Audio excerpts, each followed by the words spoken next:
Steve. Let's align on the next steps for the project.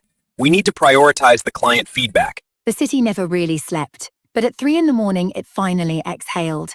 The streets below the 23rd floor were slick with winter rain, neon bleeding into puddles like spilled paint. From his window the lights looked distant, almost gentle, as if the world had decided to lower its voice just for him. He sat at the small desk in the corner of the one-bedroom apartment, the only lamp on in the entire place. The glow fell across scattered notebooks, half-finished sketches, and a laptop screen that hadn't gone dark in weeks. The rest of the room was quiet, bed unmade, dishes in the sink, a single coat hanging by the door. Everything else felt temporary, like it belonged to someone who might leave at any moment. His name was Elias Rowan, 31 years old. He had moved here 2 years earlier with almost nothing. A duffel bag, a savings account that could cover 4 months of rent if he ate carefully, and an idea that he couldn't yet explain to anyone without sounding unhinged. Around him, people talked constantly. At the co-working space he sometimes used, conversations overlapped like waves. Startups raising rounds, influencers planning content calendars, friends comparing follower counts over cold brew. On weekends, the bars downstairs filled with laughter that carried up through the floorboards. Everyone had a story they were eager to tell, a milestone they wanted witnessed. They posted updates at every step. The first wireframe, the first user, the first rejection, the first pivot. They celebrated the grind out loud, turned exhaustion into a badge, made ambition feel like a group activity. Elias listened. He nodded when spoken to. He smiled at the right moments. But he rarely joined in. He wasn't hiding, not exactly. He just didn't see the point in speaking before there was something solid to say. Words felt like spending energy he couldn't spare yet. So while others announced their intentions to the world, he kept his folded close, like a letter he wasn't ready to mail. The idea that kept him awake wasn't glamorous. It was a quiet tool, an app that helped people track small, private habits without judgment or streaks or public accountability. No badges, no leaderboards, no daily posts about how many days in a row they'd meditated. Just a simple log. What you did, how it felt, what got in the way. A place to be honest without performing. He had started building it after his mother died. The months that followed were a blur of grief he couldn't name out loud. He tried therapy, but the words stuck. He tried running, but the thoughts chased him faster. One night, desperate for some kind of record that this pain was real, he opened a blank note on his phone and wrote, "A day 47. Still cried in the shower, walked anyway. The next day he added another line, then another. Slowly, the notes became a thread he could follow backward, proof that something inside him was shifting even when it didn't feel like it. He thought maybe other people needed that same quiet thread. Not motivation shouted from a stage. Not accountability partners texting every morning. Just a private space to admit the truth and keep going. But turning the idea into reality was slow, painfully slow. He taught himself to code from free tutorials, pausing videos a dozen times to understand a single concept. He worked nights after his day job testing software for a company downtown. He learned design by studying apps he loved, redrawing their screens by hand until the principles settled in his fingers. He wrote and rewrote the copy, cutting every word that felt like hype. There were nights when the doubt arrived like an unwanted guest who wouldn't leave. He would stare at the half-built interface and wonder if he was deluding himself.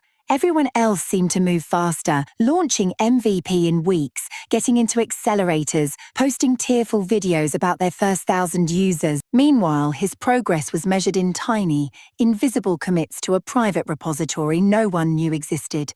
He thought about quitting more times than he could count. Not dramatically, just quietly closing the laptop and deciding this had been a phase, something to tell people about later with a self-deprecating laugh. But every time the thought surfaced, he opened the old note on his phone and read those early entries, the raw ones. The ones where he admitted he didn't know how to keep living some days, and he remembered why the silence mattered. Because noise hadn't helped him then. Only honesty had, whispered to himself in the dark. So he kept building. He didn't tell his co-workers. He didn't post progress on social media. When friends asked what he'd been up to, he said other usual and changed the subject. The secrecy wasn't arrogance or fear of theft. It was protection. The project felt too fragile to survive casual opinions, too personal to withstand early judgment. He needed it to grow in the dark a little longer, like a seed under soil. Months turned into seasons. The city bloomed and withered outside his window while he refined the same handful of screens over and over. He tested it on himself first, logging the days he coded until dawn, the days he couldn't focus at all, the days he almost gave up. Each entry made the tool better. Each revision made it feel more like the quiet companion he had needed years earlier. One winter evening, almost 2 years after he had started, he pushed the final commit. The app was ready. Not perfect, nothing ever was, but ready enough to exist in the world. He didn't announce it with fanfare. He simply published it to the App Store with a plain description and no marketing budget. Then he closed the laptop, made tea, and sat by the window watching snow begin to fall. In the weeks that followed, something unexpected happened. Downloads trickled in.